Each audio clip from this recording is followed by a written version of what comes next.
Rupanya aku dikeroyok sedemikian banyak. Pantas aku berhasil ditangkap. Menangkapmu sebetulnya mudah, Lampir. Lebih mudah menangkapmu daripada menguliti buah jengkol. Hanya bau badanmu yang tidak pernah mandi itu yang membuat aku tidak tahan. Di awal episode ini, mari kita langsung saja menuju Sembara, Datuk Jampak, Datuk Panglima Kumbang, Datuk Ranggasanga, dan Kala Gondang, yang pada saat itu telah berhasil menangkap Mak Lampir di lereng gunung dekat lembah Bukit Tengkorak. Lalu selanjutnya, Mak Lampir akan dikerangkeng dalam keadaan sedang pingsan. Namun seperti apa yang telah diceritakan, bahwa Mak Lampir tidak akan bisa mati, kalau belum takdir yang menentukan. Kini para kiai pun sedang beramai-ramai membuat kerangkeng untuk mengurung Mak Lampir. Dan akan melapisinya dengan ilmu gabungan para kiai. Lalu bagaimana cerita kelanjutannya? Mari kita simak. Mari kita bentengi kerangkeng ini dengan Aji Nur Wahid. Siapa yang mau memimpin? Kenapa harus begitu, Kiai? Bukankah sekarang ini Lampir benar-benar sudah tidak berdaya? Perempuan seperti ini banyak sekali akalnya. Dia bisa berpura-pura lemah, tidak berdaya. Sehingga kita menjadi iba. Ternyata itu dipergunakan untuk memperdayai kita, sehingga ia bisa melarikan diri. Oh, begitu. Saya punya pengalaman yang berharga. Ketika dulu, saya pernah berhasil menangkap dia. Kini Kiai Jembar Jumantoro pun menceritakan kepada Kiai Basari. Karena Kiai Jumantoro sudah pernah ditipu mentah-mentah oleh Mak Lampir di saat akan menangkapnya. Mereka berpura-pura lemah dan tidak berdaya pada saat itu. Namun hanya untuk tipuan belaka. Ampun, Kiai. Tobat. Kau harus musnah dari permukaan bumi, iblis laknat!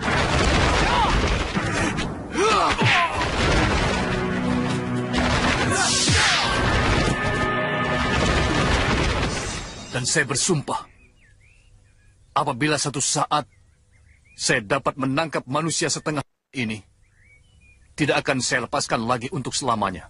Kalau begitu, segera saja laksanakan pembuatan benteng Nur Wahid. Baik. Siapa yang akan memimpin? Silahkan Kiai Ageng saja yang memimpin. Mari kita mulai. Bismillahirrahmanirrahim. Alhamdulillahirabbil alamin. Wassalatu wassalamu ala asrafil anbiya'i wal mursalin wa ala alihi washabihi. Setelah kerangkeng diberi mantra ajian Mursita Mursitu, Kiai Basari pun mencoba ilmu yang melapisi kerangkeng tersebut.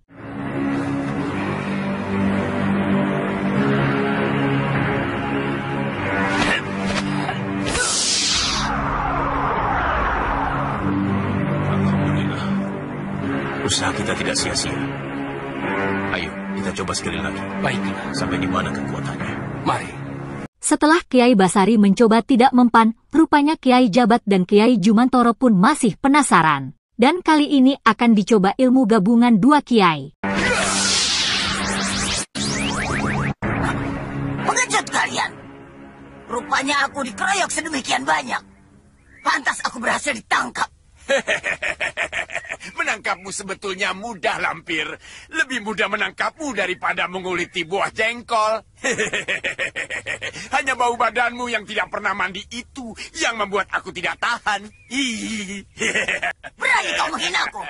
Kau harus mendapat hukuman, Kala Gondang. Coba kalau bisa, Nenek Peot.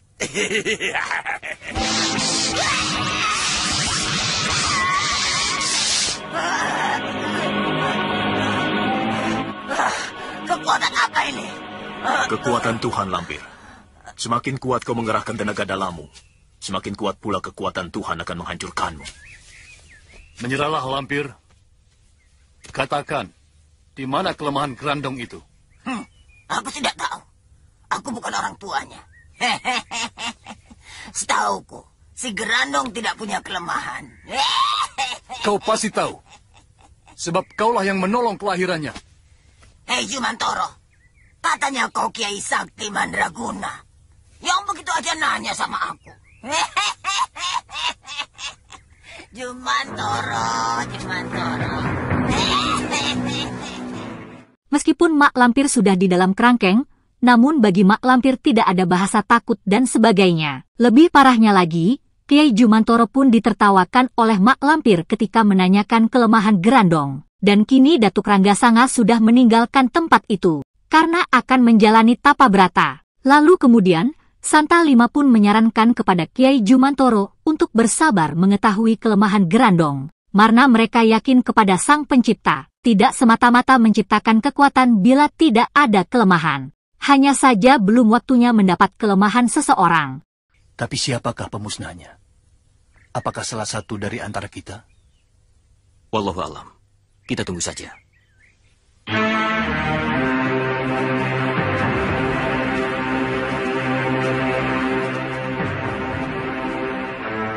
Datuk Ranggasanga sudah berangkat?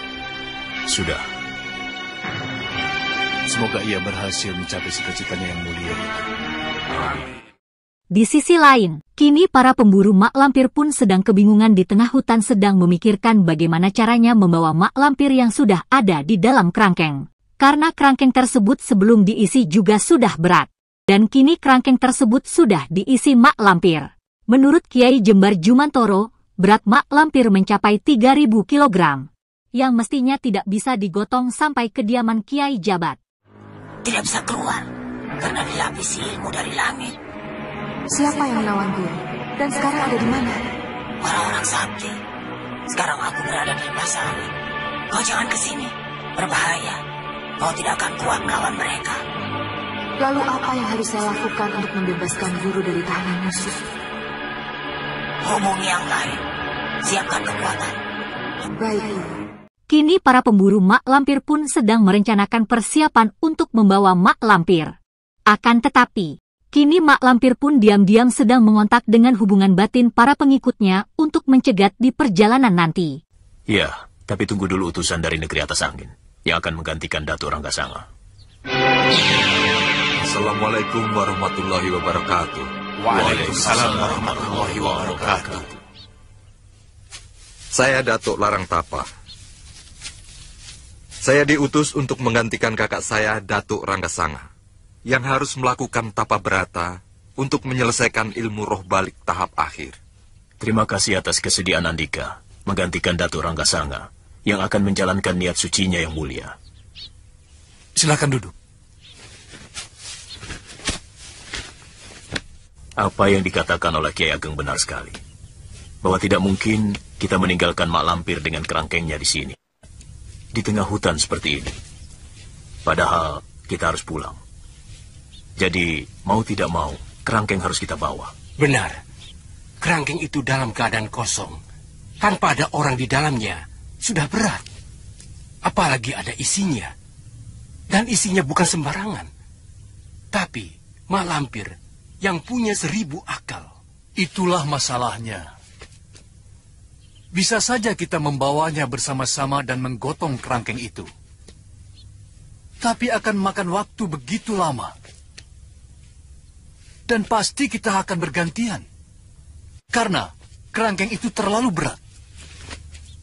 Selain itu, di perjalanan kita sering berhenti untuk istirahat. Lalu harus bagaimana? Serahkan pada Kalagondang dan Datuk Larang Tapa. Mereka bisa terbang. Kau benar, Sembara. Melalui jalan angkasa di bawah terbang, pasti akan cepat sampai di tempat kita. Bagaimana kalau Gondang? Beres, Kiai. Saya pernah membawa rumah yang beratnya 10 kali kerangkeng itu. Tapi dengan mengerahkan anak buah saya. Yang jadi masalah, kerangkeng itu berbahaya, Kiai. Maksudmu? Berbahaya seperti apa? Kerangkeng si Lampir itu tidak bisa dipegang, Kiai. Bisa. Ilmu Nur Wahid yang membentengi kerangkeng itu hanya diperuntukkan bagi yang ditahan di dalam kerangkeng. Tapi bagi yang di luar kerangkeng, baik bangsa manusia maupun bangsa jin, tidak apa-apa. Bisa dipegang bebas. Nah, kalau begitu, saya akan segera memanggil anak buah saya untuk menggotong kerangkeng itu dibawa terbang ke rumah Kiai Jabat. Iya, kami akan tetap melalui jalan darat. Dan kita bertemu di rumahku. Baik, Kiai. Selang beberapa menit kemudian, kerangkeng pun dibawa terbang oleh pengikut Kalagondang. Namun mak lampir di dalam kerangkeng selalu berkomunikasi dengan para pengikutnya untuk mencegat dalam perjalanan.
Tamat riwayatmu kalau gondang.